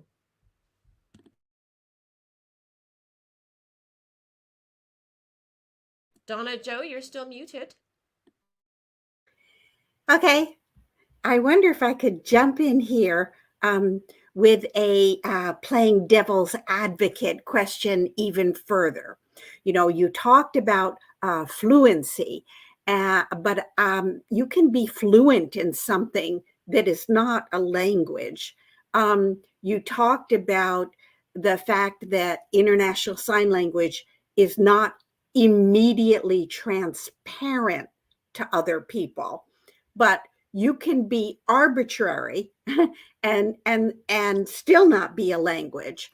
So the question is anyone aware of a situation in which deaf people with different sign languages fall in love, say at a conference, using International Sign, and then they continue to use it in their marriage and eventually with their children? That is, does anyone have a non-professional setting in which they prefer International Sign?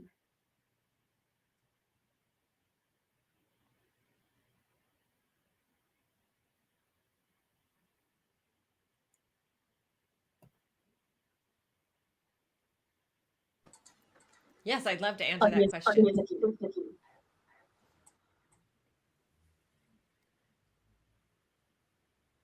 So often what happens when two deaf people meet from different national sign languages, they will learn the other person's national sign language. But there is also the option to continue to use IS, obviously, and pass that forward. So for example, my partner is from India. And at first we used International Sign to communicate.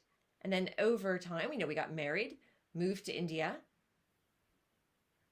used mostly Indian Sign Language with some contributions from IS. We had our first child. And International Sign worked best for us because of it being so visual.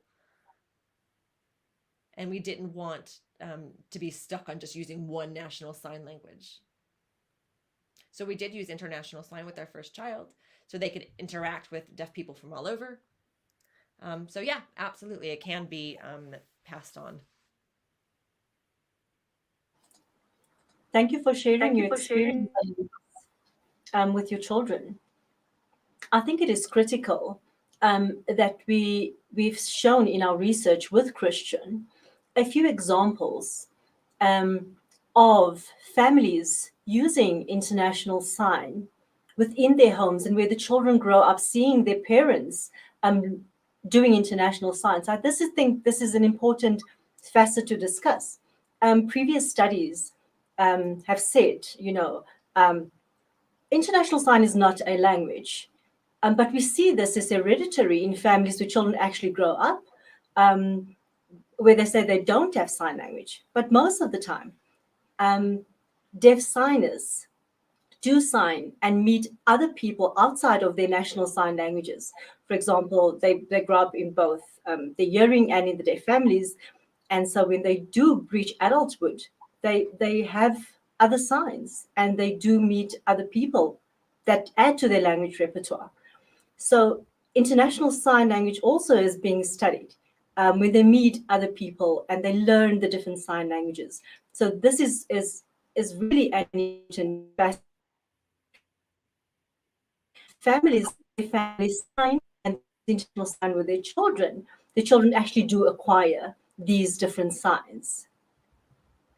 When we look around the globe, we really have multiple languages, multi-language. And I do think, it's not one language.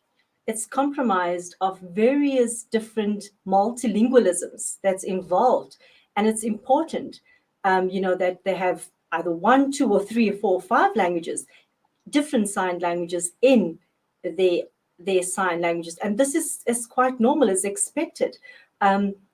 It's very wrong that we say this is one language. It's actually a portrayal of multiple languages, of plurilingualism around the world. Yes.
In today's time, we have technological advances, and the impact is really, we can see a major advancement of the internet. We can see that languages are developing simultaneously, and it's there, it's evident. So the old traditions of that we discussing this issue of it not being a language really needs to be thrown out of the window.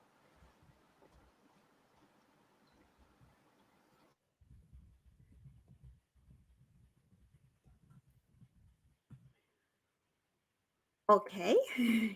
I have another question for you. All three of you seem to be very invested in the claim that International Sign Language is a bona fide language. Why? Why isn't it enough that it's useful? Are you advocating for something? Are you advocating that it be a language of instruction in children's education? Or what? Why are you so invested in the status of it?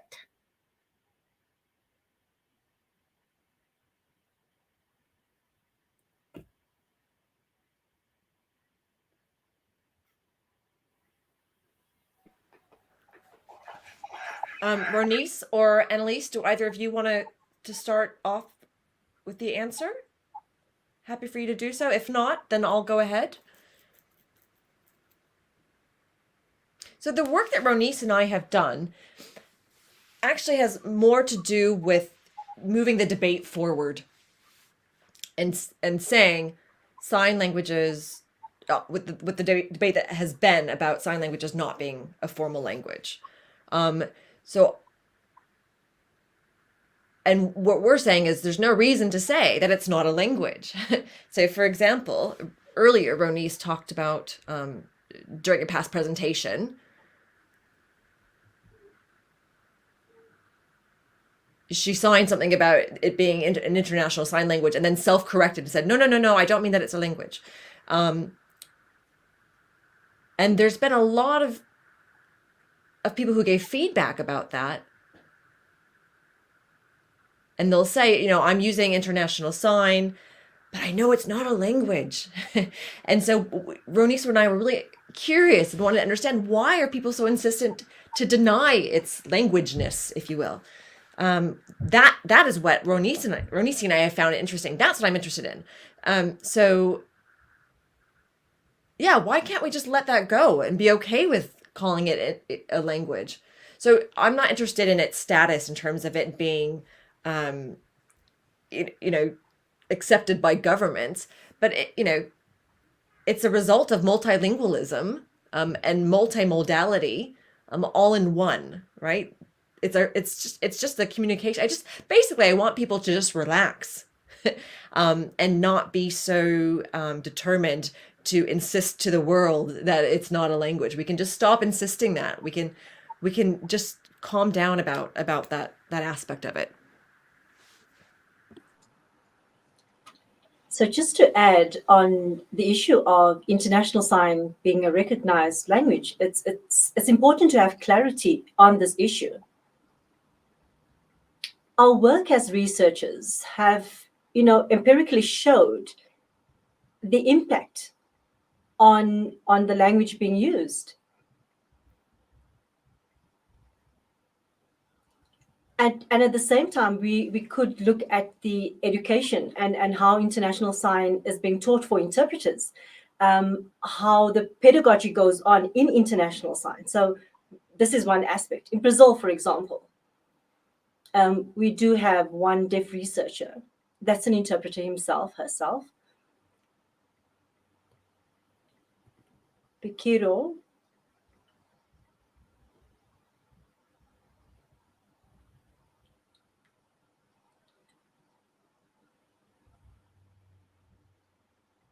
And this research was conducted in 2020. And this is the sign name of this researcher. They've conducted the research in International Sign and found that in International Sign, in the education setting, there is improvement. There's no improvement or practice in that aspect.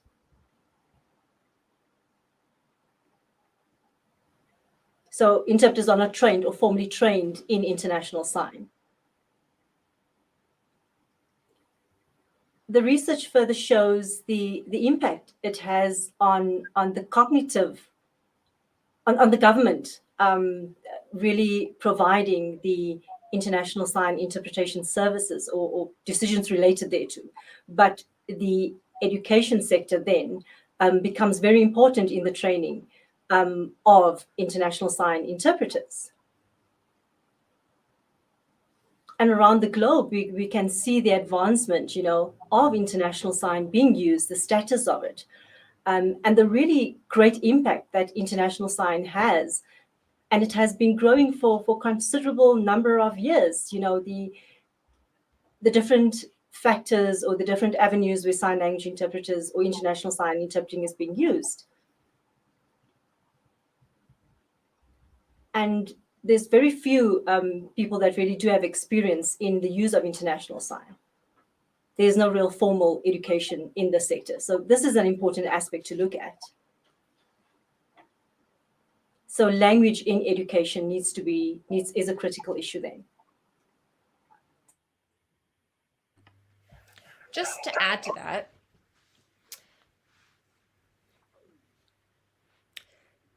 deaf people are basically afraid of International Sign coming in and then eradicating the need for national sign languages, right? If International Sign is accepted as a language, people will then defer to that instead of using their national sign languages, which they have fought so hard for to get recognition by their various governments. And they don't want their national sign languages being replaced by International Sign. That's the fear. So I think it's important to clarify that there is a place for International Sign. There is a need for it. There's a use for it, but that doesn't devalue the position of national sign languages. And I think that's the discussion that needs to happen. and that we should continue to cherish our national sign languages and respect them. That's incredibly important. So we're not saying, let's all drop our sign languages and all move over to use international sign. Nobody is suggesting that, but that's what the fear is. And that using international sign can actually empower us and give us more agency over what language, what communication we're using. I'm not talking about these boxes that we have to limit ourselves, but I'm talking about just it's a more general view. It's a complicated thing, but it's also a beautiful thing.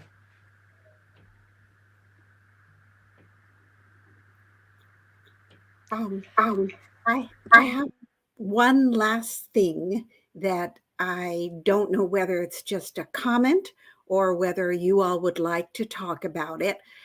I'm going to put it in the chat. This discussion over whether international sign is a true language reminds me very much of the debate over whether performance art is really sign literature. You know, something like the Flying Words, Peter Cook and Kenny Lerner, the visual vernacular that they use. Is that really a poem? Is that really a story? I have a very pragmatic attitude about it. If it's created by deaf signers for a deaf audience, then it's sign literature. And the debate is about something else, not really what it says on the surface. I don't know what you think of that, but this comment is more favorable toward you. If you agree with me that performance art is true sign literature.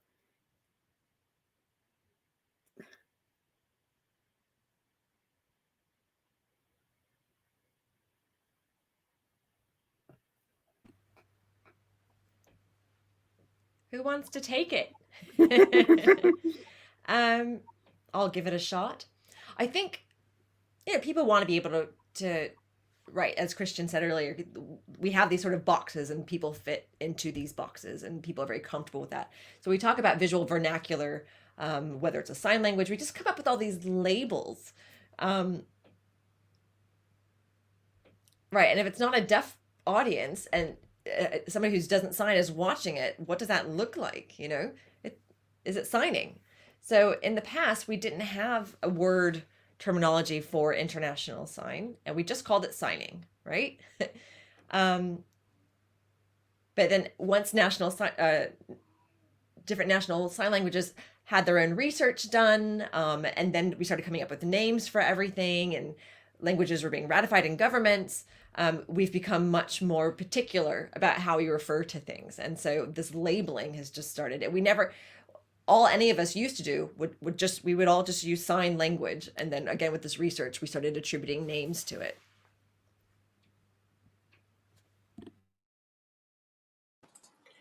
This week, I went to Hamburg University and really looking at Libras, right? This is my national sign language. But really, previously when I grew up in my family, I'm from a deaf family, and we've never used this sign, Libras. We never used Libras. We've only used signs in our house. That's it. It was never a name attached to the language. The officialization of the name, it really came from when research developed and we had empirical evidence showing that there's different sign languages. And that's when the idea caught on that sign languages needs to be named. And I think that's where it came from.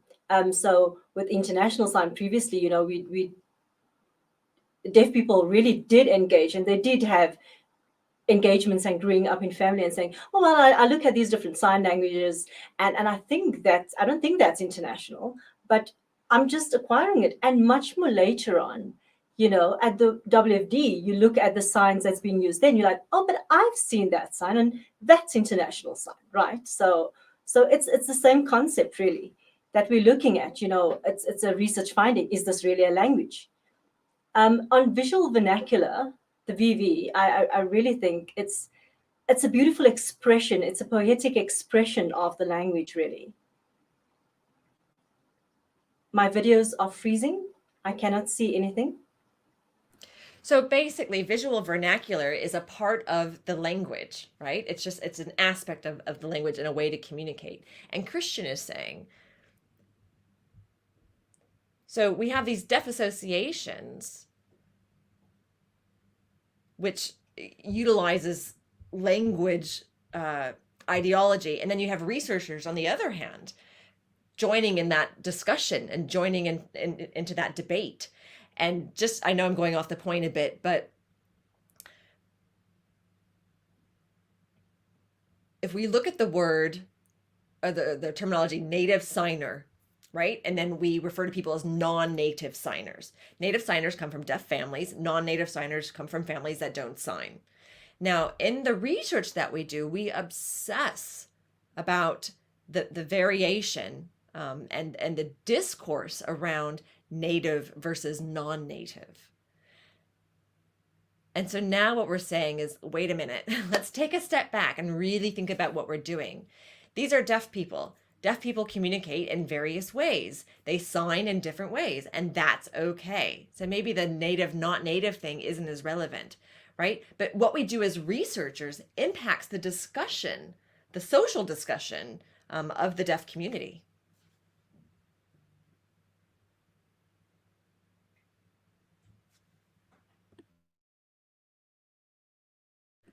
Donna Jo, it's that mute button again. I think maybe on that note, we are ready to conclude. This has been a marvelous set of presentations, wonderful information put in front of us, wonderful discussion, but also wonderful involvement in the discussion. We can see that these issues are really important and they have impact on people's lives. Thank you so much for today.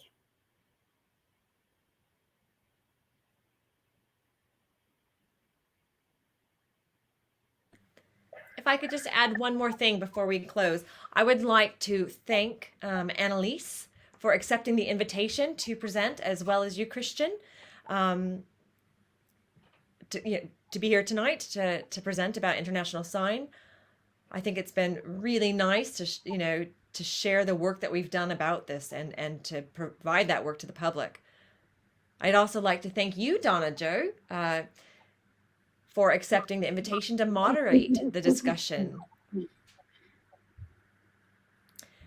And I'd also like to thank all of the interpreters here, the Brazilian interpreters, the overseas interpreting, who sponsored and made a donation to Humboldt University in order for International Sign to be here this evening. So I'd like to thank them. And thank Humboldt University, and thank everybody else for being here with us this evening.